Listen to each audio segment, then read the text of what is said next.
What's going on, guys? Rob A here, and today we're taking a look at Transformers Robots in Disguise Combiner Force Legion class Starscream and Springload. These are from the new Combiner Force subline for Robots in Disguise, which is a subline of Transformers. And yeah, as you can see here, we have Starscream and Springload, which is like a cool gecko truck jeep thing. Pretty neat. These also came out in a wave with Optimus Prime and Grimlock, but from everything I could tell about them on the pegs, they were just repaints of the previous releases of the Robots in Disguise Legion class figures of Optimus and Grimlock, so I didn't pick those guys up. On top of that, I found these at Toys R Us, and they were asking like $9 a piece for these, which is kind of ridiculous. So I picked these up just, so I could get the review going, but I would say, hold out until you can find them at a better price. These should run you no higher than like $6 or $7 at the most, I would think. But anyway, they look like cool little figures. When I looked at Starscream, I could have sworn that I had this guy. Like, he gave me such deja vu, but I think maybe it's just his transformation might be similar to Windblade or something like that, so maybe that's what I'm thinking of. So I think that's probably just what I'm thinking. And then of course this guy is totally new. But anyway, that said, let's go ahead and get these guys opened up and out of the package right now. Okay guys, so here we have Starscream and Springload. So let's check out Starscream first. You can see he's got a nice vehicle mode here. It's nice and very flat. And I think the reason this looked familiar to me was just because the transformation is actually really similar to the deluxe or warrior class version of Starscream. But that said, there are a couple small differences, and unfortunately this guy does not hold together terribly well in vehicle mode. He has a tendency to kind of explode apart if you move him funny, and I'll show you guys that really quickly here, actually. So it's very easy to bend these knees down in the wrong direction, which is unfortunate to begin with, but it kind of pops everything else out of whack. So you have to just make sure that that's like folded up, and just it's only friction that's kind of holding it there in place. So you just have to be a little bit careful with it. But other than that, it's a really nice little vehicle mode. It's a very cool cool jet, and it's very swooshable. I mean, even given the limitations of the vehicle mode itself, not entirely sure why there's this big gap here. I think it's actually to allow this hinge through.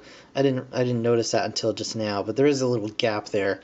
It's really not that big a deal, honestly. And you might even be able to like sneak a 5mm peg in there and mount some sort of weapon on top of this. But yeah, so that's basically the vehicle mode, and transformation, as you can see, is pretty simple considering Starscream is just hanging out there on the bottom. He's like, "Don't look at me. I'm not a jet.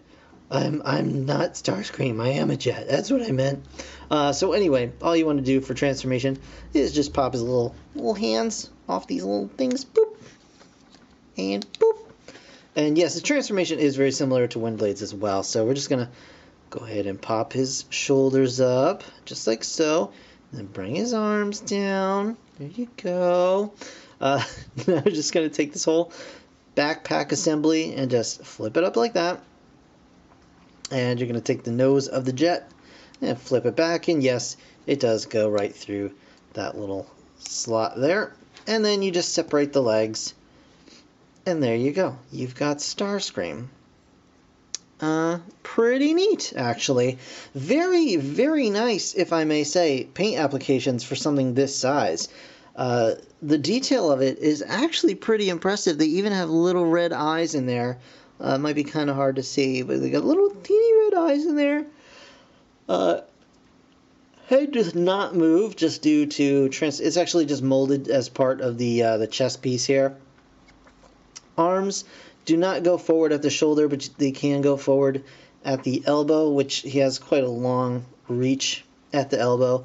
And the arms do go out to the sides. He's got ball jointed legs there, and actually A fair knee bend. His leg is a little bit loose. Careful with that.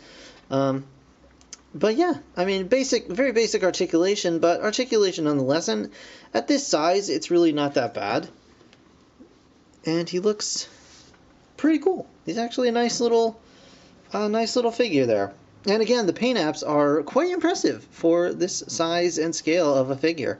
And that was the one thing I did notice about these. Even the Optimus and Grimlock that seem to be there, they seem to have more paint apps. And obviously I didn't have my Optimus or Grimlock with me to kind of make that judgment firsthand. But they seemed like they had a little bit better paint jobs overall. And maybe that's why the super price hike. But until I see these in another store for, you know, whatever price they're carrying them at, like Target or Walmart, one of those places, I'm not going to go ahead and say that the price is too high, because it may have just been Toys R Us. You know, this is around the holidays, and Toys R Us does tend to do that.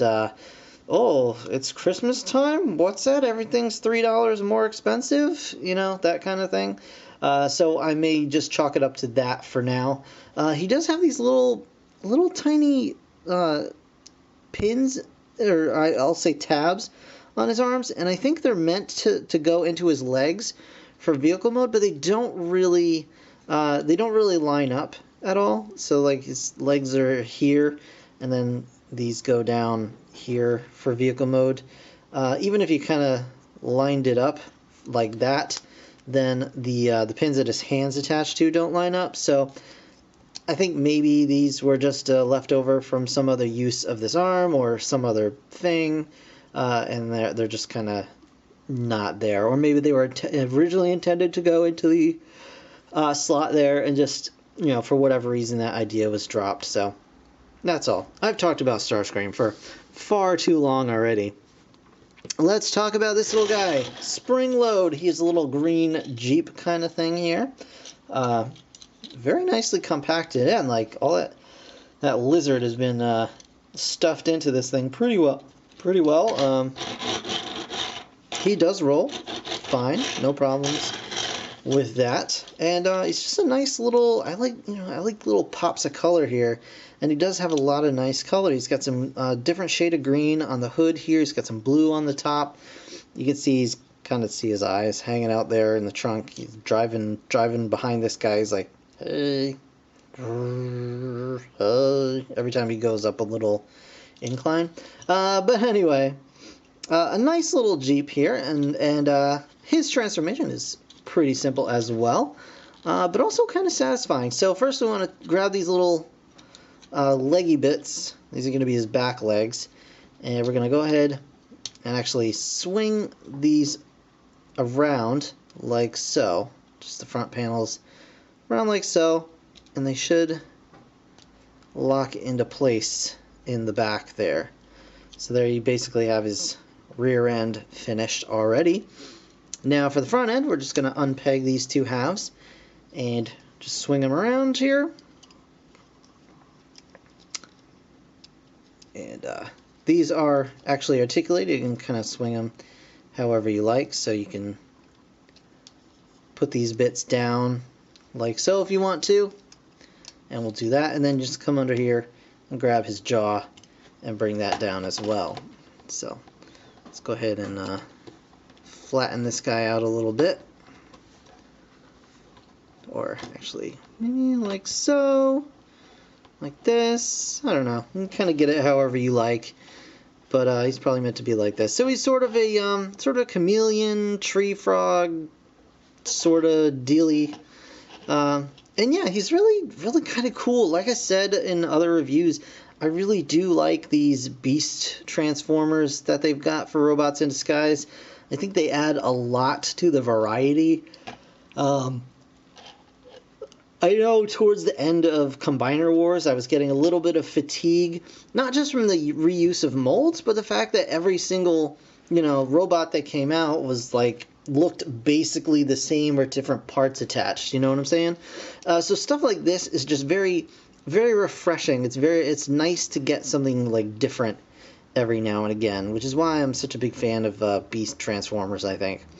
But this guy's really, really cool. Articulation, not a whole heck of a lot, but his jaw does open and close, so you can get some stuff going on there. Again, really nice paintwork all around on this guy. He's got the blue, and then the face, and then on his back, and that's really it. But I mean, it works. And he's got the little black up here as well. But it does work.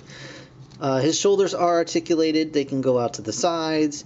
His arms they can totally straighten out and then totally close up at the elbow. So really nice deep elbow bend there. He's got a little bit of movement in his legs back and forth. You can, split his little butt apart if you want. But other than that, his leg's just kind of a little bit of kicky leg back there. And that's really it. But I mean, that's all you really need on something like this. So, yeah. Really, really nice, these guys. I'm very, very happy with them. So that is the first wave of the Robots in Disguise Combiner Force. I think I'm right. Combiner Force Legion figures. Man, it's a lot to remember, all these different toy lines. But yeah, they're pretty cool. I'm really looking forward to getting some of the larger Combiner Force figures, seeing how the combination actually works out on all of that. So, yeah, I'm looking forward to it. So, there you go, guys. Hope you enjoyed the review. That's going to do it for now. If you did enjoy, go ahead and hit that like button. Of course, subscribe if you want to see more. I'll have more Transformers coming real soon, so stick around for that. In the meantime, thanks again for watching. I'll see you guys in the next one. Bye for now.